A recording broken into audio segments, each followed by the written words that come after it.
Bonjour, Monsieur le secrétaire perpétuel de l'Académie du Royaume, Monsieur le chancelier, Monsieur le président du Conseil des droits de l'homme, mes chers collègues, Messieurs les ambassadeurs, Mesdames et Messieurs les participants, Monsieur le président de la Fondation nationale des musées, honorable assistance, chers invités, chers étudiants. J'ai le plaisir de présider cette séance d'ouverture de cette journée organisée en collaboration avec le Conseil national des droits de l'homme sous le titre « Sur les traces de Léopold Sédar Senghor » en hommage à cet homme. Nous rendons aujourd'hui un hommage à cet homme qui a marqué l'histoire de son pays, le Sénégal, ainsi que l'histoire de la politique africaine et la pensée africaine. Nous rendons aussi hommage à un homme politique défendant les valeurs métisses dans l'universalité. Un poète, un écrivain, un chantre de la négritude et un penseur enraciné dans la culture africaine. Nous rendons hommage également à un collègue, un membre de l'Académie qui était des nôtres et qui nous a quittés il y a quelques années, mais qui a marqué par sa pensée, évidemment, notre Académie. J'ai le plaisir de donner la parole en l'ouverture de cette séance à Monsieur le secrétaire perpétuel de l'Académie du Royaume, Monsieur El Hadj Omri. À vous la parole.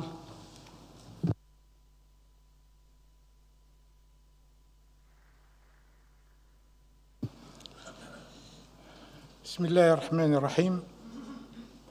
السيد رئيس المجلس الوطني لحقوق الإنسان، السيد رئيس المؤسسة الوطنية للمتاحف، السيد رئيس جهة رباط سلا، حضرات السيدات والسادة أعضاء الأكاديمية، حضرات السيدات والسادة السفراء، حضرات السيدات والسادة، يسعدني أن أفتتح بمعيتكم هذا اليوم الدراسي الذي يشكل الحلقة الأخيرة في سلسلة المظاهرات أو التظاهرات المنظمة في إطار فعالية إشعاع إفريقيا من العاصمة.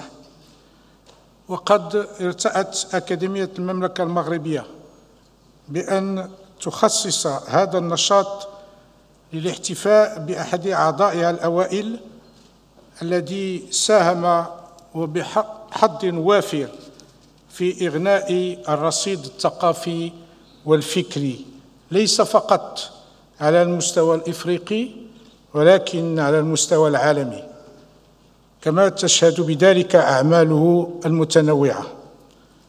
إن الرئيس والأديب والمفكر ليوبولد سيدار سنغور ينتمي لجيل الحاملين للواء الوطنية أولاً، والمدافعين عن قيم الديمقراطية والتسامح، ناهيك عن إسهاماته الأدبية الرفيعة.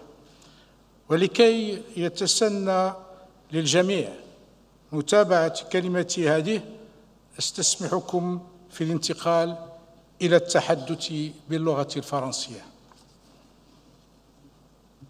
Mesdames, Messieurs, l'exercice auquel nous sommes conviés est un exercice périlleux parce qu'il s'agit, quand on veut éviter l'apologétique, de dire en quelques mots justes la fidélité à la mémoire d'un de nos confrères qui fut chef d'État, poète, penseur, philosophe et artiste. Il s'agit surtout de restituer un message, le message senghorien, à un moment où les études sur ce grand d'Afrique connaissent un renouveau légitime. Périlleux surtout de résumer l'œuvre de toute une vie en quelques paragraphes qui risqueraient d'être inévitablement incomplet et forcément réducteur.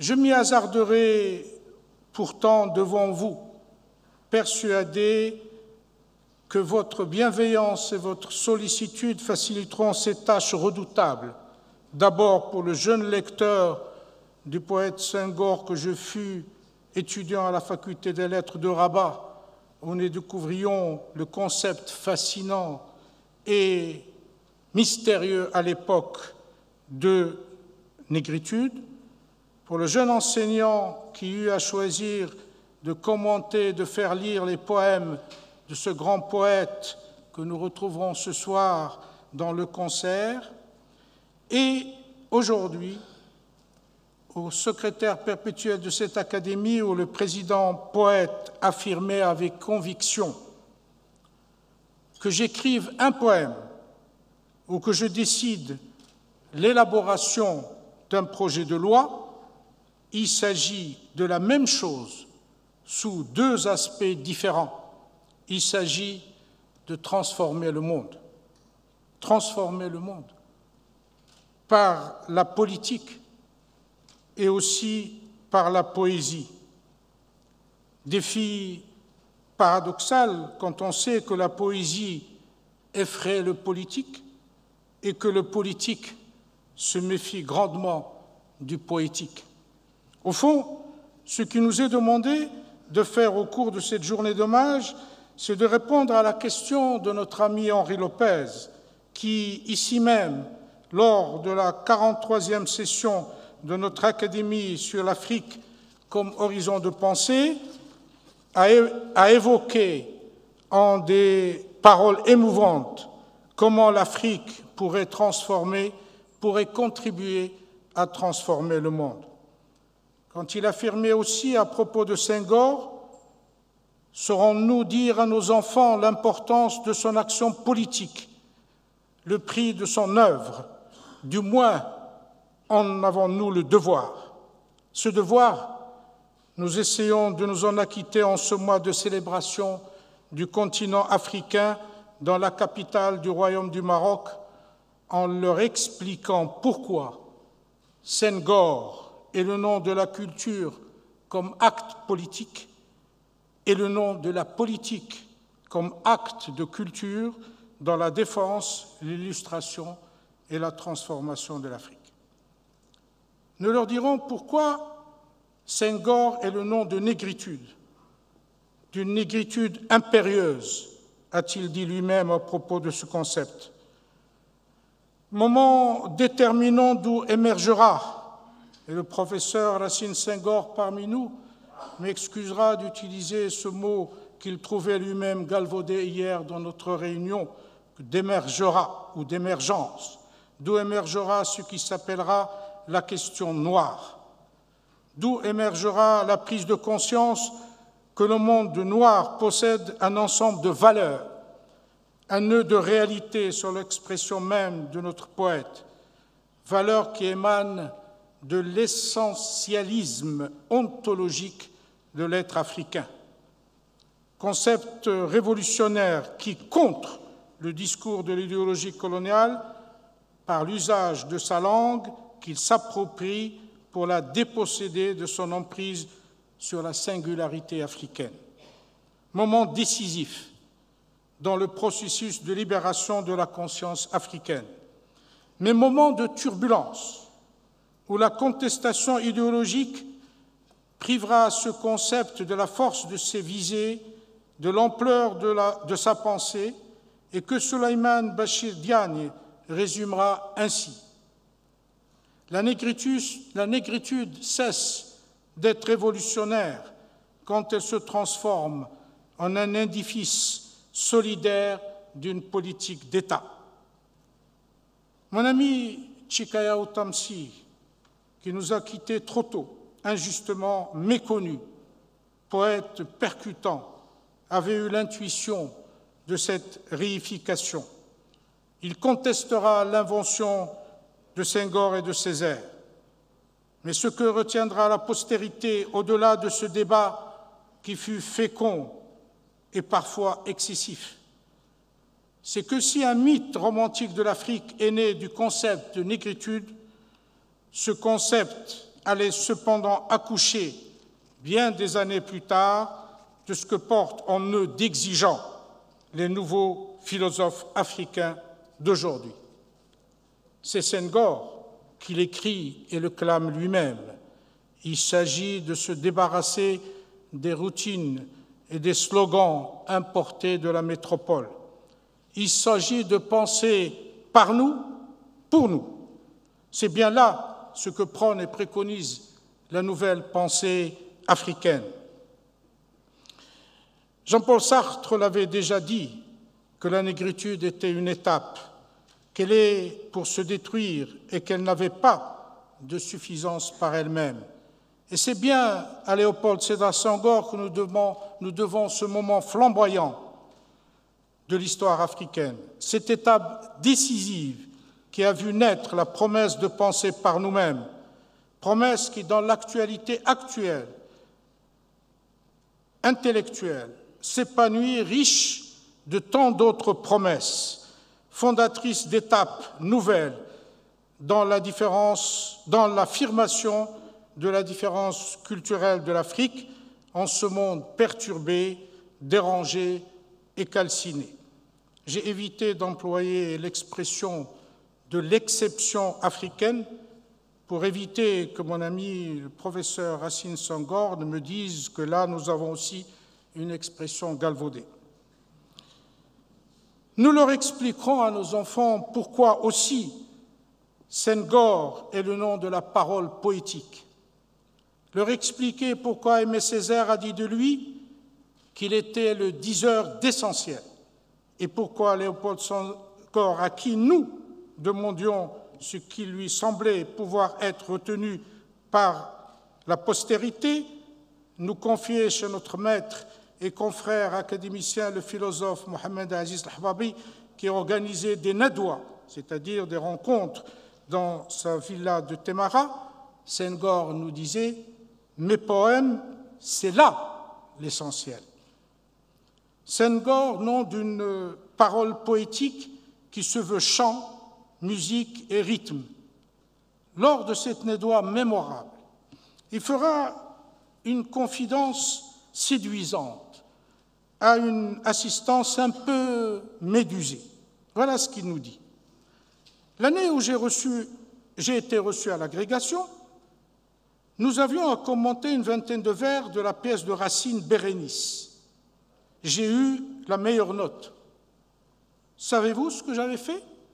J'ai fait une explication africaine de Racine en m'attaquant aux images analogiques symboliques et à la mélodie, mais aussi au rythme des vers faits de parallélismes asymétriques.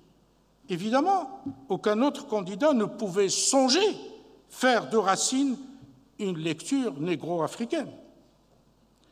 Ce sont les propos mêmes, ce sont les mots mêmes du président Senghor. Je me suis toujours promis de demander aux autorités des archives de l'éducation nationale française s'il était possible de prendre connaissance de cette dissertation insolite et certainement fascinante. C'est ainsi qu'il décida de faire une thèse sur le verbe dans les langues du groupe sénégalo-guinéen et une autre sur la poésie populaire de son village.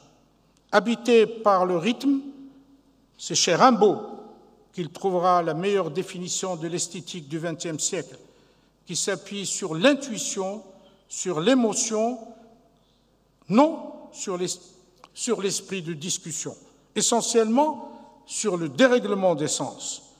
Il rappellera à cette occasion le cri célèbre de ce poète majeur « Je suis nègre, vous êtes de faux nègres ». Impensable de clore cet hommage sans que sous cette coupole, notre journée ne s'achève ce soir par les sons des vers de Léopold Senghor et la mélodie d'une musique que lui-même avait composée pour un instrument qu'il chérissait. Senghor est le nom de démocratie. Une affirmation comme celle-là en étonnerait plus d'un historien qui rappellerait les événements douloureux de 1968 au Sénégal pour la contredire. Mais personne ne contesterait que son geste d'adieu à la politique politicienne ne fut le geste d'un grand démocrate. Rare en effet de rencontrer dans l'histoire passée de l'Afrique un acte aussi courageux, acte d'abandonner sereinement le pouvoir quand le pouvoir ne peut plus s'exercer ni sereinement ni poétiquement.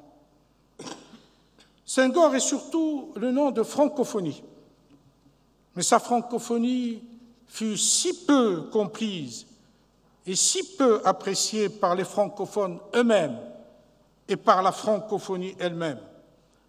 Le procès n'était pas loin et il y eut procès par accusation d'exotisme quand c'est de dépassement qu'il s'agissait. Il y eut procès par accusation d'assimilation quand c'est de fusion qu'il s'agissait. Or donc, nous dit-il, j'ai eu la chance d'être à la limite de deux mondes, africain et européen. Cette chance a fait de sa francophonie une francophonie de passeurs de l'entre-deux, de lanceurs d'alerte. Il est quelque peu difficile pour ceux comme nous qui sont partiellement francophones. Le mot apaisant de partiellement, c'est à Mohamed El-Fassi, notre maître et académicien, que nous le devons, lui qui milita avec Senghor pour une certaine idée de la francophonie. Difficile de comprendre l'ampleur de l'engagement de Senghor dans cet espace linguistique controversé si on le réduisait au seul projet d'édification d'un espace politique. Si par contre, nous considérons sa visée réelle, celle du donner et du recevoir, selon l'expression d'Aimé Césaire, expression qui, je crois, a été utilisée par Senghor lui-même, sa francophonie serait notre francophonie dès lors qu'elle est le lieu d'une altérité apaisée.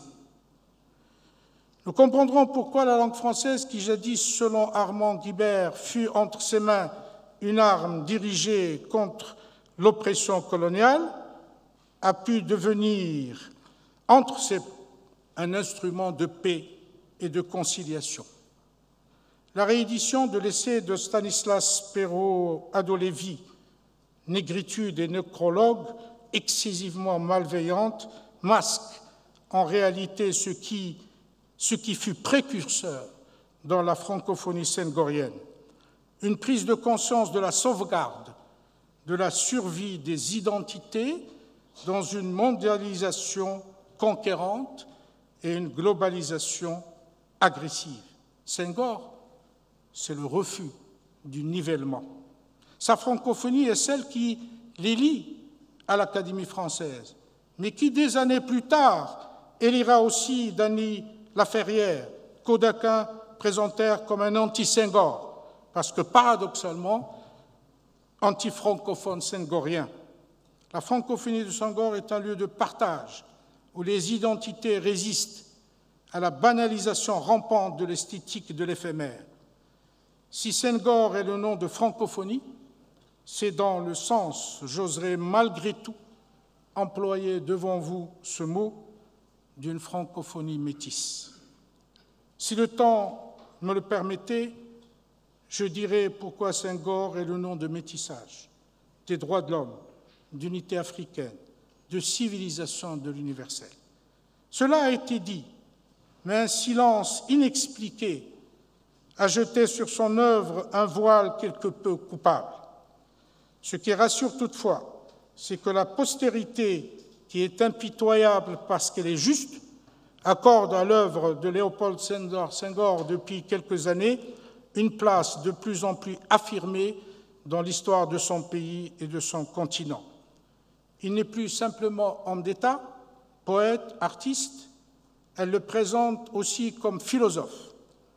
Deux essais explicitent clairement sa pensée.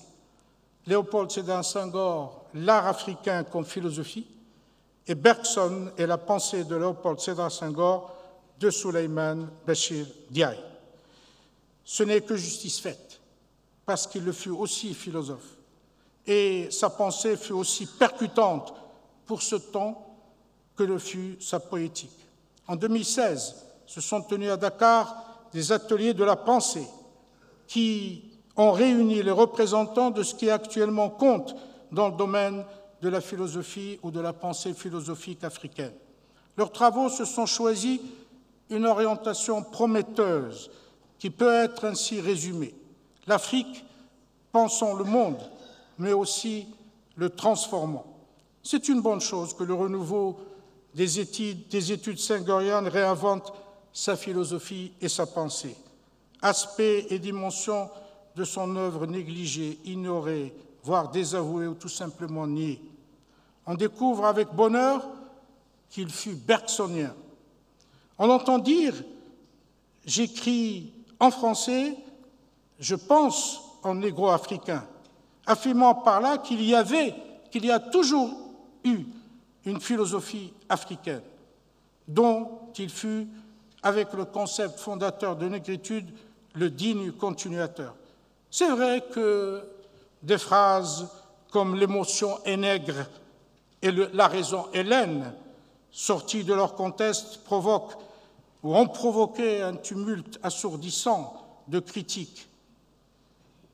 Et c'est vrai que ces pensées ont découragé tout chercheur qui aurait souhaité s'investir dans la découverte de la philosophie senghorienne. Mais maintenant que les rancœurs se sont apaisées, Léopold Sédar Senghor apparaît comme un penseur étonnamment actuel et sa philosophie particulièrement moderne. Bergsonien, mais aussi, j'allais dire, l'ahbabien, en référence à notre maître, philosophe Mohamed Aziz Al-Hababi, son confrère dans cette académie, qui pose le fondement de toute action philosophique, de toute morale, autour de thèmes de personne. Il était personnaliste, évidemment. Léopold Sédar Senghor s'intéressait lui aussi à la condition subjective du sujet africain. Il n'aurait pas renié le concept de personne africaine. Il était socialiste, mais son socialisme était humanisme. Et il était croyant, pour qui la foi était indissociable de toute action politique, de tout élan poétique, de toute approche philosophique. Sa foi était un message de tolérance. Et c'est ce type de tolérance qui nous libérera des entraves des extrémismes de tous bords, message de paix d'entre les religions que redécouvrent en la pensée de Léopold Senghor les jeunes penseurs d'aujourd'hui, chrétiens et musulmans. Mesdames, Messieurs, je vous remercie d'avoir accepté de vous joindre à nous dans cette académie pour célébrer cette journée à la mémoire de Léopold Sédar Senghor, notre frère.